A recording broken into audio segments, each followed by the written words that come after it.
camera, but you're welcome. You don't know. You never know, right? I never usually get to be a star. I'm always behind the scenes. Yeah. That's a problem. We're good? Yes. Okay, well, thank you guys for attending, and this is our, I believe, our final session for our flight plan this week. And as part of that, I'm extremely happy to have with us today two amazing people, Kimberly Suda and Kay Richter. Kay will be here on the second part of the presentation to talk about photography, and Kim, who has been mentoring with us for a good while through our Break Fast and Launch program, is here to share some ideas about PR, and we're going to have a little bit of a conversation about that, and then we'll talk a little bit about the thing that's on the screen behind me and her, and share some other tips before we go into photography that ideally will help you progress forward. The idea of this set of events is to provide you some direction, some tools, some tips on really what to do and how to capitalize on the opportunities that are presented to you. So thank you so much, Kim, for being here. I appreciate it. Thank you. Yeah, absolutely. So you're in PR. I know you do many other things, including you're in film as well. You directed a number of films, and you have supported our food community through helping them get positions on television, in magazines, write-ups in USA Today, and really, you know, I would like to say you're the best voice for what we're doing in San Antonio's food scene, and have helped accentuate that for where we are as a community. But I think PR can be nebulous, right? Sure. I don't know what that means exactly. You know, I think of Meet the Press. A nebula in space. Exactly, right? So I'd love it if we could start with, if you'd like to share some of your background, but then also if you don't mind telling us a little bit about what is PR? Okay, so what is PR? Well, I mean, at its basic, it's just public relations. So, but really, you know, if you're in PR, like as a PR representative, and what I do is you're mostly dealing with the media. So, and media being ranging from traditional media like the newspapers and television to now, of course, the influencers, and those have really sort of, I guess, kind of the dark horse in the media industry, and they're now in the lead. So, you know, so I'm a writer. I consider, like, if you ask what I do, I usually say I'm a writer first and foremost, which serves kind of a lot of the different facets of my work. So I'm kind of straddle both sides. So I actually am media, I write for media for different magazines. And then I have my own media outlet, if you will, even though we're just a little small potato. So I'm front chef, so we put out stuff through that too. We put on different events and support the community however we can, just really to try to highlight the different chefs and restaurants and all the cool, you know, things going on in San Antonio related to food. And then I also do PR and marketing for different companies, not just in the food industry. That's my background is communications, marketing, and so I've been doing it for longer than I want to admit. And then I really got into the food industry about 8 years ago now. So I was writing for a company. Well, I don't know if you've actually, yeah, it was the same name, I think. I was writing for 10best.com, and then they got bought out by USA Today, and they're now, I think they're still the #1 travel website in the country.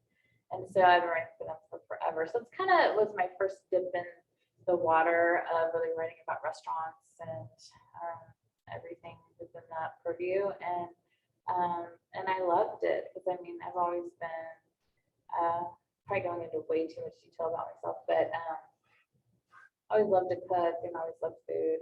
And I really love our community in San Antonio. We have a really passionate group of chefs. First, I found with the chef cooperatives, you know, started working with them. It's a nonprofit that raises funds through events to donate to local farms and ranches. So from there it just spiraled. But back to PR.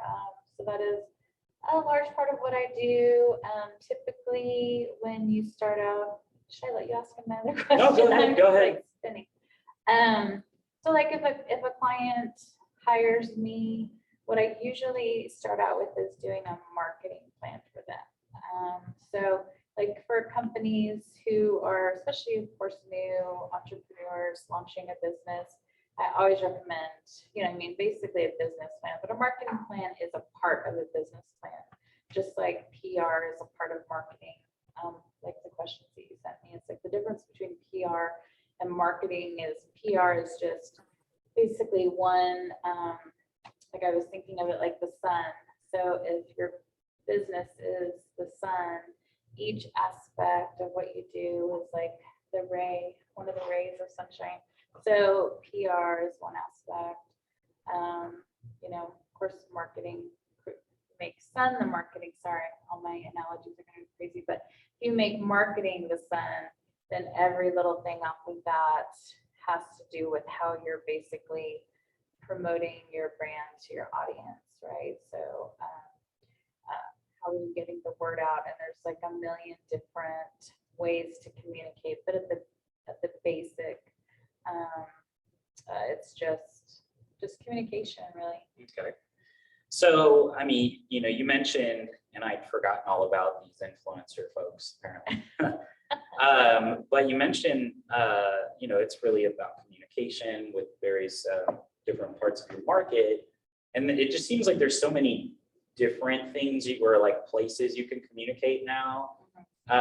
So like where does PR media, I guess, fall in that, right? Like you have social media, and it sounds like the influencers obviously are sort of maybe a speaker box, if you will, for that avenue. Maybe that raises the bar a little bit. It helps you increase your opportunity there.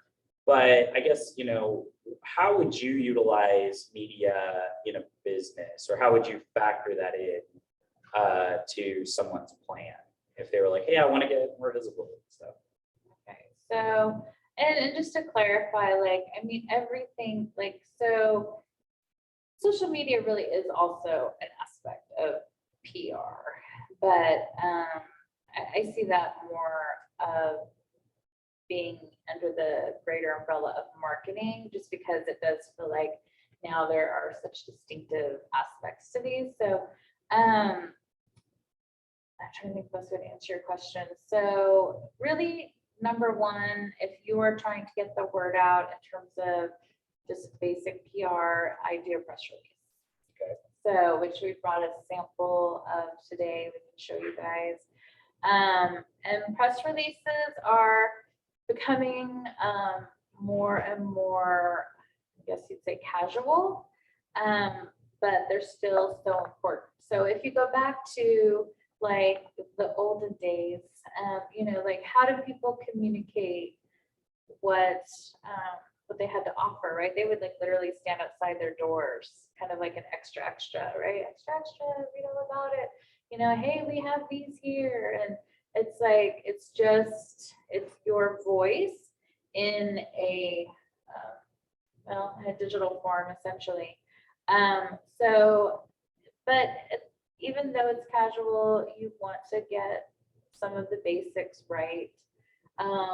So if we look at this real quick as an example, and there's, like I said, there's so many different ways to do it. You can find probably a million other examples online. So first things first, so you have to compile your list, right? You have to have someone to send it to. So if you're doing this yourself, you have to make those phone calls, find those emails. It can be, honestly, sometimes it's like a treasure hunt for me, especially if the bigger a company is, the harder it is to find the right contact information. And when you're talking about these contacts, I guess, is it like, let's say that I'm in food, am I looking for the food writer, or is there like specific people, or like maybe I'm in construction, like should I, obviously maybe food is not the place that I go and try to talk to that writer. So you just kind of have to kind of look based on what you're doing. Is that what you're saying? So, I mean, if you've been in the industry at all for a while, you kind of know who's who, right? So you should already kind of have in your mind, like, oh yeah, I know, like a food writer for the Express News is Paul Steffen, right? But there's Paul Steffen, there's Mike Sutter, and then Chuck basically too, who he's real meat focused. So it's not like if it's meat focused, but I do not send Chuck stuff about vegans, right? So it's good to kind of know who you're communicating with and know what they do. If you're literally just starting from scratch, you're like, okay, I just started my bakery and I just went to San Antonio and you don't know anything, Google's your best friend, right? So you want to just search for magazines and outlets and newspapers and TV that are doing anything related to food. There's all the morning shows. So they're always looking for people to demo. That is getting sometimes a little wiggy because a lot of them now want you to pay. Even if they like you and they want to invite you for free to do a demo, they will not promote it unless you're paying for that. So your reach isn't getting as far as like it would normally, like they won't boost it or post it on social, so that's kind of a challenge there. But even if you get on, it's still great. The more you're out there, the better. So yes, compile your list, do your research. Really, it comes down to research, and ask questions, ask people. Like if you don't know, ask around. But you can easily call the Express News and ask who's the journalist that handles your industry. Okay.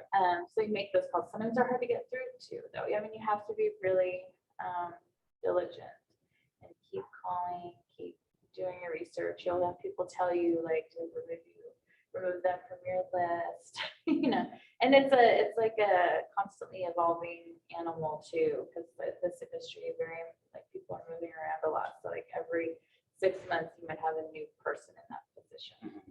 So you have to constantly update your lists and all that. So then, so that's the first thing first is you need your list. When it comes to the influencers, again, there's like a million ways to like kind of do this really. Some of them put their emails, like say it's an Instagram influencer, and they'll put their email in the, their bio. Yeah, their bio. But I typically just message them and I ask for permission. Like, hey, would you like to be on my PR list for food related events and opportunities? They say yes, they send me the email. Okay. So that's kind of what I usually do. So then scroll back to the top, please. This is at the top. Oh, it is. You can't see the subject line? Is it maybe down here? No, it's at the top. Oh. Yeah, I wanted to show them the subject line for the email, which is really the same. Oh, is just it highlight it. here? Yes. So it's important that your subject is like your hook, right? It's the first thing that people see. So it's really important that your title encapsulates what the press release is about and the key points. So right here we have, this is Bobby's Cafe, which is San Antonio based on the south side. They're a destination diner, meaning like people from all over Texas and sometimes outside of Texas. They've read about them, they find out about them. So they actually will add them to their, travel itinerary if they're foodies, right? So they're celebrating their 50th anniversary next month. And then they're introducing some new menu items. So we put all that in the subject. And then I start out with a personal introduction.